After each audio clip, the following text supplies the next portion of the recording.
السلام عليكم ورحمة الله وبركاته.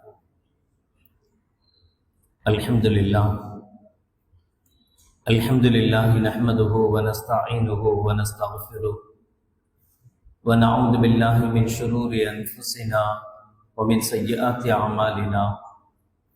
من يهده الله فلا مضل له ومن يضلل فلا هادي له. ونشهد أن لا إله إلا الله وحده لا شريك له ونشهد أن سيدنا ومولانا محمدا عبده ورسوله. اللهم صل على سيدنا مولانا محمد طب القلوب ودوائها وعافية الأبدان وشفائها ونور الأبصار وضيائها وعلى آله وصحبه وسلم. أما بعد، فقد قال الله تعالى في القرآن العظيم والفرقان المجيد: أعوذ بالله من الشيطان الرجيم، بسم الله الرحمن الرحيم. يا أيها الذين آمنوا قوا أنفسكم وأهليكم نارا وقودها الناس والحجارة. قال النبي صلى الله عليه وسلم: طلب العلم فريضة على كل مسلم، أو كما قال عليه الصلاة والسلام. صدق الله العظيم وصدق رسوله النبي الكريم. سبحانك لا علم لنا إلا ما علمتنا إنك أنت العليم الحكيم. رب اشرح لي صدري ويسر لي أمري واحلل عقدة من لساني يفقهوا قولي. إن أريد إلا الإصلاح ما استطعت وما توفيقي إلا بالله. புகழனைத்தும் அல்லாஹ் ஒருவனுக்கே உரித்தாகட்டுமாக. சலாத் என்னும் கருணையும் சலாம் என்னும் ஈடேற்றமும் ஈருலக சர்தார் எம்பெருமானார் ரசூலே கரீம் ஸல்லல்லாஹு அலைஹி வஸல்லம் அவர்கள் மீதும் அவர்களுடைய அடிச்சுவடுகளை கடுகளவும் பிசகாத வாழ்ந்து வந்த உத்தம சத்திய சஹாபாக்கள், தாபிஈன்கள், தபா தாபிஈன்கள், நபிமார்கள், வலிமார்கள், ஷஹீதுகள் மற்றும் நம் அனைவர்கள் மீதும் ஏனைய இஸ்லாமியர்கள் மீதும் என்றென்றும் நிலவட்டுமாக. ஆமீன். பெரும்பிற்கும் பெரும் மதிப்பிற்கும் உரிய பெரியோர்களே, அல்லாஹ்வின் நல்லடியார்களே, அல்லாஹ் ஜல்ல ஷானஹு வ தஆலாவின் பெரும் கிருபையினால் புனித ஷவ்வால் மாதத்தின் முதல் ஜும்ஆவில் அமர்ந்திருக்கிறோம். அல்ஹம்துலில்லாஹ். ரமலானை தொடரும் விதமாக இந்த நாட்களிலேயும் ஷவ்வாலினுடைய 6 நோன்பை நோற்ற நிலையில் அமர்ந்திருக்கக்கூடிய சீதேவிகளும் உண்டு. இந்த நல்ல நாட்கள் ரமலானை நமக்கு ஞாபகப்படுத்துவது போலவே ரமலானுடைய காலங்களில் நம்முடைய பிள்ளைகள் மார்க்கத்தில் ஆர்வமுள்ளவர்களாக, நோன்பில் ஆர்வமுள்ளவர்களாக, தொழுகைகளில், உபரி வணக்கங்களில், தராவீகில் ஆர்வமுள்ள குழந்தைகளை நாம் பார்த்தோம். இந்த ஆர்வத்தையும் மார்க்கத்தின் மீதுண்டான குழந்தைகளின் பற்றையும் வீணடித்து விடாமல் அவர்களுக்கு மென்மேலும் மார்க்கத்தினுடைய ஞானங்களை புகட்ட வேண்டிய கடமை பெற்றவர்களான நமக்குண்டு.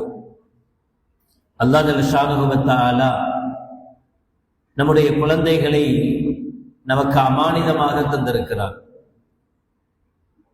அவன் நம்மிடத்தில் தரும்போது பெற்ற குழந்தை, பிறந்த குழந்தை எப்படி பாவமற்ற குழந்தையாக, எப்படி அல்லாஹ்வுக்கும் ரசூலுக்கும் பொருத்தமான குழந்தையாக இருக்குமோ, அதே போல இவ்வுலகத்தை விட்டு மறைகிற போதும் அக்குழந்தை அல்லாஹ்வுக்கும் ரசூலுக்கும் பொருத்தமான குழந்தையாக, மார்க்க சட்டதிட்டங்களை பேணிய குழந்தையாக, பாவங்களிலிருந்து பாதுகாப்பட்ட குழந்தையாக இறைவனிடத்தில் செல்ல வேண்டும். அப்படி செல்கிற போதுதான் நம்மிடத்தில் ஒப்படைக்கப்பட்ட அமானிதத்தை நாம் முழுமையாக நிறைவேற்றி இருக்கிறோம் என்பது பொருள். அப்படி இல்லாமல் அல்லாஹ் ஜல்ல ஷானஹு வ தஆலா நல்ல குழந்தை செல்வங்களை நமக்கு தந்திருக்க அவர்களை வீணடித்து விடுவோமேயானால், உலக பொழுதுபோக்குகளிலேயே அவர்களை மூழ்கச் செய்து விடுவோமேயானால் நிச்சயமாக நாளை மறுமையில் யா அல்லாஹ், நாங்கள் கெடுவதற்கு இவர்கள்தான் காரணம், எனவே எங்களுக்கு தரும் வேதனையைப் போல 2 மடங்கு வேதனையை இவர்களுக்கு கொடு என்று நாம் பாசத்தோடு வளர்த்த குழந்தைகள், நாம் அன்போடு வளர்த்த குழந்தைகள் நமக்கெதிராக அல்லாஹ்விடத்தில் சாட்சி சொல்லக்கூடிய நேரமும் காலமும் வரும். அல்லாஹ் பாதுகாப்பானா. அந்நிலை ஏற்படாமல் இருக்க வேண்டுமேயானால் இவ்வுலகத்தில் அவர்களை மார்க்கப்பட்டுள்ளவர்களாக வளர்க்க வேண்டும். நாம் வாழுகிற இந்த காலகட்டத்தில் யாராக இருந்தாலும், இளைஞர்களாக இருந்தாலும், சிறியவர்களாக இருந்தாலும், ஏன் பெரியவர்களிடத்திலே கூட அல்லாஹை பற்றி உண்டான பயமும், ஹராம் ஹலாலை பேணி வாழ வேண்டும் என்கிற எண்ணமும், எந்நேரமும் அல்லாஹ் நம்மை கவனித்துக் கொண்டிருக்கிறான், அவன் கேள்வி கேட்பான் என்கிற எண்ணமும் குறைந்து கொண்டே வருவதை நாம் பார்க்க முடிகிறது. ரமதானில் 27க்கு பிறகு ஆத்தங்கரை பள்ளிவாசல் திருநெல்வேலி மாவட்டத்தில் கடன் தொல்லையால் தன்னுடைய குடும்பத்தை காரில் வைத்து எரித்து தற்கொலை செய்து கொண்ட ஒரு குடும்பத்தை பார்த்து, ஏன் இப்படி செல்கிறார்கள், அந்த பச்சிளம் பிள்ளைகள் என்ன பாவம் செய்தது, அவர்களையும் சேர்த்து நரகத்திற்கு அழைத்து செல்கிற பெற்றவர்களாக மாறி போய்விட்டார்களே என்று கண்ணீர் வடித்த நேரம் போய், நேற்று காஞ்சிபுரத்திலே 26 வயதுடைய ஒரு பெண்மணி தன்னுடைய 8 மற்றும் 5 வயதுடைய 2 குழந்தைகளை கிணற்றில் தள்ளி தானும் தற்கொலை செய்து கொண்ட நிகழ்வு இன்றைய காலையில் நம்முடைய கண்களில் படுகிறது.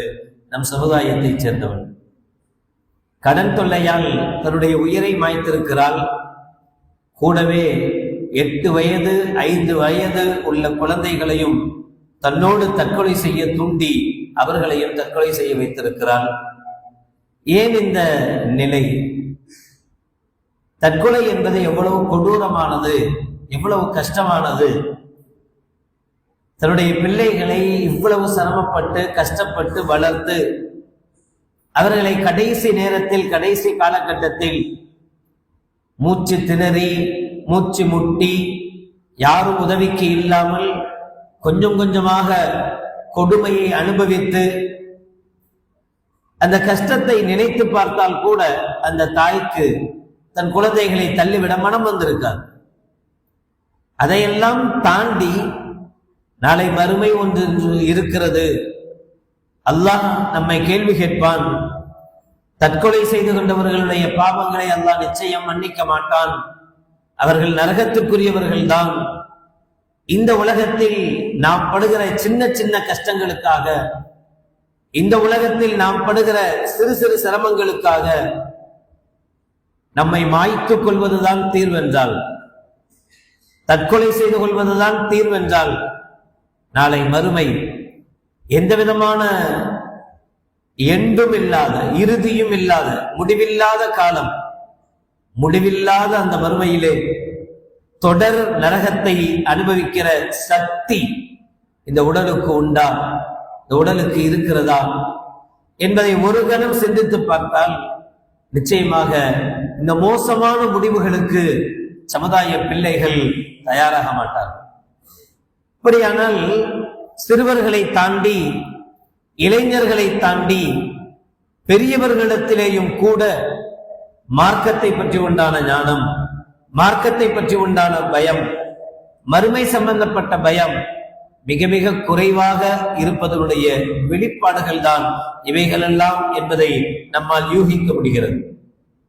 அவர்கள் உதவி செய்யப்பட வேண்டியவர்கள் உதவி செய்யப்பட்டிருக்க வேண்டும் என்பதையெல்லாம் தாண்டி, உதவியே கிடைக்காமல் போனால் கடைசி மூச்சு வரை இருக்கிற காலம் வரை அல்லாஹ் அல்லாஹ் என்கிற வார்த்தையோடு கிடந்து எப்படியாவது தன் உயிரையும் தன்னுடைய பிள்ளைகளுடைய உயிரையும் காப்பாற்றி இருக்க வேண்டும். சில சமயங்களில் மார்க்கம் இப்படி அனுமதி கொடுக்கிறது, உயிர்தான் போகும், வேறு வழியே இல்லை சாப்பாட்டுக்கு உணவுக்கு என்றிருந்தால் ஹராமை கூட மார்க்கம் ஹலாலாக்கி காட்டுகிறது. நீங்கள் கேள்விப்பட்டிருப்பீர்கள், ஒருவன் மாட்டிக்கொள்கிறான், உணவுக்கு எந்த வழியும் இல்லை, உயிர் போகிற நிலை சூழ்நிலை. அவனுக்கு முன்னால் பன்றிக்கறிதான் இருக்கிறது, அது ஹராமானதுதான், இஸ்லாமியர்கள் சாப்பிடக்கூடாததுதான். ஆனால் அது இருந்தாலும் கூட வேறு வழியே இல்லை உணவுக்கு என்றால் அவன் அதை உன்றாவது தன் உயிரை காப்பாற்ற வேண்டும் என்று சொல்வது இஸ்லாமிய மார்க்கம். அதற்காக பட்டினி கிடந்து சாக சொல்லவில்லை. ஹராமானதை கூட ஹலாலாக்கி உயிரை மாய்த்துக் கொள்கிற அந்த உரிமையை யாருக்கும் இஸ்லாம் கொடுப்பதில்லை. காரணம், அடிப்படையை நாம் உணராதது. இந்த உடல் நமக்கு சொந்தமானதல்ல. மார்க்கத்தில், இஸ்லாத்தில் உறுப்பு தானங்கள் தடை செய்யப்பட்டிருக்கிறது. கிட்னியை தானம் கொடுப்பதோ கண்ணை தானம் கொடுப்பதோ தடை செய்யப்பட்டிருக்கு. இன்னும் சொல்ல போனால் ஒருவர் இறந்த பிறகு கூட அவருடைய உறுப்புகள் தானம் செய்யப்படுவது தடை செய்யப்பட்டிருக்கு. ஏன், என்ன காரணம்? அவர் தான் மூத்தா போயிட்டாரு, இனி அதை வச்சு அவர் என்ன செய்ய போறார்? இனி எதுக்கு அதுக்கு அவருக்கு அதை வச்சு இன்னொருத்தனாவது பிழைப்பானே என்று நம்முடைய உணர்வு சொல்கிறது, நம்முடைய மூளை சொல்கிறது. ஆனால் இஸ்லாம் சொல்கிறது, எது உனக்கு சொந்தமானதோ அதை நீ தர்மம் பண்ணலாம், தானம் பண்ணலாம், உனக்கு அந்த உரிமை உண்டு. எது நமக்கு சொந்தம் இல்லையோ அடுத்தவன் பாக்கெட்ல கையை விட்டு அவன் காசை எடுத்து தானம் பண்ணக்கூடாது. அது அவனுக்கு சொந்தமானது, நமக்கு சொந்தமானது அல்ல. இந்த உடல் முழுக்க முழுக்க அல்லாஹ்வுக்கு சொந்தமானது. இந்த கண்ணை அல்லாஹ் நமக்கு தந்திருக்கிறான் பார்த்து கொள்ளலாம் என்கிற அனுமதிக்காக, சொந்தம் கொண்டாடுவதற்கல்ல. இந்த உடலுடைய ஒவ்வொரு பாகத்தையும் அல்லாஹ் நமக்கு தந்திருக்கிறான். அவைகள் எல்லாம் நாம் அனுபவிப்பதற்குத்தானே தவிர உரிமை கொண்டாடுவதற்கல்ல. நம்முடைய அனுபவம் எப்போது முடிகிறதோ, எப்போது நான் அனுபவிச்சு முடிச்சிருவனோ, எப்போது என்னுடைய வாழ்க்கை முடிந்து விடுமோ, அப்போது இந்த ஒட்டுமொத்த உடலும் அல்லாஹ்வுக்குத்தான் சொந்தம், அவனுக்குத்தான் சொந்தம். அவனுக்கு தெரியும் யாருக்கு கிட்னி கொடுக்கணும், யாருக்கு கண்டு கொடுக்கணும், யார் 2 கொடுக்கணும், யார் 1 கொடுக்கணும் என்பது அல்லாஹ்வுக்கு தெரியும். அவன் யாருக்கு எதை செய்திருக்கிறானோ அதுதான் சரி. எனவே மார்க்கம் மிக தெளிவாக அடுத்தவனுக்கு சொந்தமானதை தானம் செய்வது கூடாது. எனவேதான் நம்முடைய உடலை நம்மால் தானம் செய்ய முடிவதில்லை, தானம் செய்வது கூடாது. இது நமக்கு சொந்தமானதல்ல. எனவே நம் உடலை நாமே மாய்த்துக் கொள்வது எவ்வளவு கொடூரமானது, எவ்வளவு மோசமானது. நமக்கு சொந்தமான உயிர் அல்ல, நமக்கு சொந்தமான உடல் அல்ல. இந்த சாதாரண அடிப்படை விஷயம் தெரியாதவர்கள், இதை உணராதவர்கள் மோசமான நிலைக்கு தள்ளப்படுகிறார்கள், செல்கிறார்கள். நம்முடைய காலகட்டத்திலே, மிக நெருக்கமான காலகட்டத்திலேயே அதிகமான இஸ்லாமிய மரணங்களை, அதிலேயும் மரணங்களில் தற்கொலைகளை அடிக்கடி கேட்கிற போது எங்கே மார்க்கம் நலிந்து கொண்டிருக்கு, எதையோ எவனோ கட் பண்ணான் அப்படின்னு புலம்புறோம். மார்க்கத்தின்படி வாழ விட மாட்டேங்கிறான், மார்க்க சட்டத்தின்படி அவன் சட்டத்தை மாத்துறான், ஷரியத்தை மாத்துறான் அப்படின்லாம் சத்தம் போடுகிற நாம், கொப்பளிக்கிற நாம், நம்முடைய அருகாமையில் இருக்கிற, நம்முடைய உறவுகளாக இருக்கிற, நம்முடைய சொந்தங்களாக இருக்கிற பலரையும் மோசமான இந்த காரியத்தில் தள்ளப்படுவதிலிருந்து காப்பாற்ற வேண்டிய கடமை உணர்வு நமக்கு உண்டு. அதே போலத்தான் ஒவ்வொரு விஷயத்திலேயும் இஸ்லாமிய மார்க்கத்தை சார்ந்த சகோதர சகோதரிகள் தெளிவாக மார்க்கத்தில் தடை செய்யப்பட்ட விஷயம். சையதுனா உமர் இப்னு கத்தாப் ரலியல்லாஹு தஆலா அவர்கள் சொல்வார்கள், நாங்கள் குன்னா நதரு 9 அஷாரி மினல் ஹலால் மகாஃபத்தன் அன் நகஅ ஃபி ஷுப்ஹத்தி அவ் ஃபில் ஹராம். 10 9 விஷயம் ஹலாலானது என்று மிக தெளிவாக தெரிந்த 9 விஷயமும் மார்க்கத்தில் அனுமதிக்கப்பட்டதுதான், ஹலால் தான் என்று தெரிந்த 10 9 நாங்கள் விட்டு விடுவோம். நாங்கள்ல சஹாபாக்களான நாங்கள் ஹலாலான மார்க்கம் அனுமதித்த 10ல் 9 விட்டு விடுவோம். ஏன் தெரியுமா? இந்த 9ல் ஏதாவது ஒன்று எங்களை ஹராமில் கொண்டு போய் சேர்த்து விடுமோ என்கிற பயத்தின் காரணத்தில் இதை செய்ய போய் இது நம்மள ஹராம்ல கொண்டு போய் விட்டுடுமோ என்பதை பயந்து 10ல் 9 ஹலாலானவைகளை, அனுமதிக்கப்பட்டதை நாங்கள் விட்டு விடுவோம், செய்யவே மாட்டோம், செய்ய துணிய மாட்டோம் என்று உமர் இப்னுல் கத்தாப் ரலியல்லாஹு தஆலா அன்ஹு அவர்கள் சொல்வார்கள். ஆனால் இன்றைய காலகட்டத்தில் சமுதாயத்தின் உயிர் நாடிகளாக இருக்கக்கூடிய நாம் ஹராம் என்று தெளிவாக தெரிகிற, இது நிச்சயம் மார்க்கத்தில் அனுமதிக்கப்பட்டதல்ல என்று முடிவாக தெரிகிற விஷயங்களை சர்வ சாதாரணமாக செய்து கொண்டிருக்கும். யாரிடமிருந்தெல்லாமோ மறைக்கணும்னு நினைக்கிறோம். நாம் செய்கிற செயல் சொந்தத்துக்கு தெரியக்கூடாதுன்னு நினைக்கிறோம், ஊர்க்காரனுக்கு தெரியக்கூடாதுன்னு நினைக்கிறோம், உறவுகளுக்கு தெரியக்கூடாதுன்னு நினைக்கிறோம், மஹல்லாவாசிகளுக்கு தெரியக்கூடாதுன்னு நினைக்கிறோம். இதுல கொஞ்சம் கூட அல்லாஹ்வுக்கு தெரியக்கூடாதுன்னு நினைக்கிறது இல்லை. அந்த நினைப்பு, அந்த எண்ணம் இருந்தால் நிச்சயமாக ஹராமில் கை வைக்கிற துணிச்சல் நமக்கு வராது. நாம் இஸ்லாமிய லா இலாஹ இல்லல்லாஹ் முஹம்மது ரசூலுல்லாஹ் என்கிற கலிமாவை சொன்னவர்கள் தானே. நமக்கு மௌத்து நிச்சயம் இருக்குதானே, உண்மைதானே, மௌத்தா போக போறோம் தானே. மௌத்துக்கு பின்னால் ஒரு வாழ்க்கை நிச்சயம் உண்டு என்பதை நம்பி இருக்கோம் தானே. கியாமத் வரைக்கும் கபரில் நாம் செய்கிற நல்லதுக்கோ நாம் செய்கிற தீயதுக்கோ நிச்சயம் நாம் தண்டனையோ அல்லது நன்மையோ அனுபவிக்க போகிறோம் என்கிற உறுதி நமக்கு இருக்கத்தானே செய்து. இவ்வளவு இருந்தும் ஹராமை செய்கிற துணிச்சல் எங்கிருந்து வருது? எதனால வருது? ஹராமை செய்கிற ஆசை எங்கிருந்து உருவாகுது?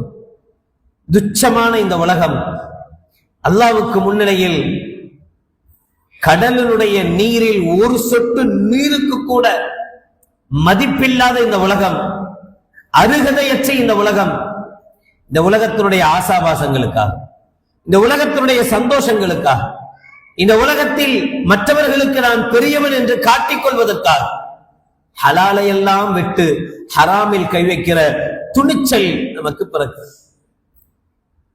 நம்மையும் மாற்ற வேண்டியது இருக்கிறது. நம் சமூகத்தை, நம்முடைய குழந்தைகளை, நம்முடைய வழிவரக்கூடிய பிள்ளைகளை பாதுகாக்க வேண்டிய கட்டாய கடமை நமக்கு இருக்கு. எங்கேயும் போய் ஹலால் ஹராம் நம்முடைய பிள்ளைகளுக்கு சொல்லிக் கொடுக்க முடியாது. அதான் அத்தாவா இருக்கிறவர் கண்டிப்பா பிள்ளைக்கு சொல்லிக் கொடுக்க மாட்டார், சொல்லிக் கொடுக்கறது இல்லை. எந்த அத்தாவாவது எந்த பிள்ளைக்காவது குளிப்பின் கடமை இத்தனை தான், உனக்கு வயசு இத்தனை ஆயிடுச்சு, உனக்கு இப்படி நீ வயசுக்கு வருவ, இப்படி நீ வயசுக்கு வந்தா நீ இப்படி எல்லாம் குளிக்கணும், எந்த அத்தாவாவது தான் பிள்ளைக்கு சொல்லி கொடுத்துருக்கிறோமா? முடியாது. எப்படி பிள்ளைகிட்ட போய் அப்படி பேசுறது, எப்படி பிள்ளைகிட்ட போய் அப்படி சொல்றது என்றுதான் நினைப்போம். அதை எங்க சொல்லி கொடுக்கிறது, எங்க கத்துக்கிறது பிள்ளைங்க? அபூ ஹுரைரா ரலியல்லாஹு தஆலா அன்ஹு அவர்கள் மதீனாவுடைய வீதிகளுக்கு வந்து, கடை வீதிக்கு வந்து எல்லாரும் பஜார்ல மும்மரமா வியாபாரம் பண்ணிட்டு இருக்காங்க. அபூ ஹுரைரா ரலியல்லாஹு தஆலா சொன்னாங்க, என்ன நீங்கள்லாம் இங்க இருக்கிறீங்க, மஸ்ஜிது நபவியில நபிகள் நாயகம் ஸல்லல்லாஹு அலைஹி வஸல்லுடைய வராசத்து சொத்தெல்லாம் பங்கு வச்சிட்டு இருக்கிறாங்களே, நீங்கள்லாம் இங்க இருக்கிறீங்களே அப்படின்னு ஒரு வார்த்தை சொன்னாங்க. சொத்துன்னா தான் நம்ம வாய்ப்புழப்போமே. எல்லோரும் தேடி நேர மஸ்ஜிது நபவிக்கு போயாச்சு. அபூ ஹுரைரா ரலியல்லாஹு தஆலா அங்கேயே நிக்கிறாங்க பஜார்லே. போனவங்க மஸ்ஜிது நபவியை போய் பார்த்துட்டு ரிட்டர்ன் வர்றாங்க, திரும்ப வர்றாங்க. திரும்ப வந்து அபூ ஹுரைரா ரலியல்லாஹு தஆலா சொல்லுவாங்க, நீங்க ரசூலுல்லாஹி ஸல்லல்லாஹு அலைஹி வஸல்லம் அவங்களுடைய உயர்ந்த சஹாபி, அதிகமான ஹதீஸ்களை அறிவிப்பு செய்தவர், நீங்க போய் இப்படி விளையாடலாமா அப்படின்னா. என்ன விளையாடுனேன்னு கேட்டாரு. இல்ல மஸ்ஜிது நபவியில ரசூலுல்லாஹ்வுடைய சொத்தெல்லாம் பங்கு வைக்கிறாங்கன்னு சொன்னீங்களே. ஆமா சொன்னேன். அப்படி ஒண்ணுமே நடக்கலையாங்க. அப்ப அங்க என்ன நடக்குது?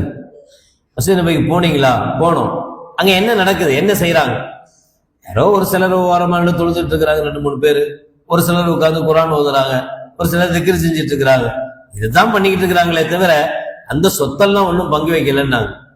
அபூ ஹுரைரா ரலியல்லாஹு தஆலா கேட்டாங்க, கண்மணி நாயகம் ரசூலுல்லாஹி ஸல்லல்லாஹு அலைஹி வஸல்லம் அவர்கள் விட்டுட்டு போன சொத்து இவைகள் தானே? இந்த தொழுகையும் இந்த திக்கரும் இந்த துஆவும் இந்த வணக்கமும் இதுதானே ஸல்லல்லாஹு அலைஹி வஸல்லம் விட்டுட்டு போன சொத்து. இதுல கொஞ்சம் கூட கவனம் செலுத்தாம எப்ப பார்த்தாலும் 24 மணி நேரம் துட்டு பணம் பணம் பணம்னு இங்கேயே கிடக்குறீங்களே, கொஞ்சம் அங்கேயும் கவனம் செலுத்துங்கன்னு சொன்னாங்க. நபிகள் நாயகம் ஸல்லல்லாஹு அலைஹி வஸல்லமுடைய சொத்து நம்முடைய பிள்ளைகளுக்கு கிடைக்கல. நம்முடைய பிள்ளைகள் அந்த மார்க்கப்பட்டுள்ள விஷயங்கள்ல வரல.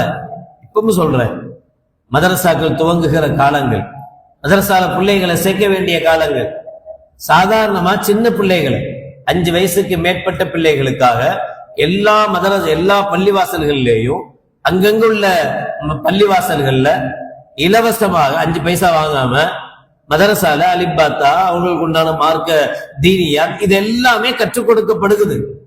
ஆனா நம்ம பிள்ளைகளை அனுப்ப நாம தயார் இல்லை. பெருசா ஒரு காரணம் வச்சிருக்கோம். புள்ள 5th படிக்கிறான், 6th படிக்கிறான், எக்ஸாம் வந்துருச்சு. எக்ஸாமுக்காக மதரசாவுடைய கட்டு. அப்புறம் 10th வந்தா கேட்கவே வேணாம், +1 +2 சொல்லவே வேணாம், மதரசாவுக்கு அனுப்பவே கூடாது, ஒண்ணுமே கிடையாது. மழை வரக்கூடாது, மதரசா கிடையாது.